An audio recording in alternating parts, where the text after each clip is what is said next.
say something that I noticed here today that I really like. Is that all the B-boys that was out here was dancing to the beat. There are a lot of B-boys that I see that just do power moves and a lot of crazy moves.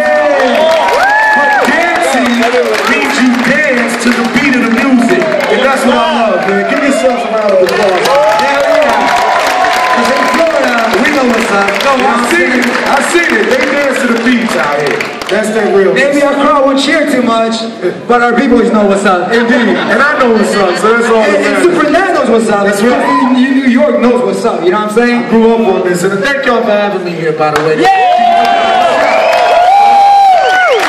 I tapped Cross while I was sitting watching the battle, and I told him, I said, this filled my cup back up. Real hip-hop. You know, ain't no gangsters in here, ain't no killers in here. It's just dancers and real music.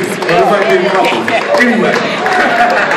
So judges, as we do about this time, we gotta keep pushing. You know what I mean? Uno!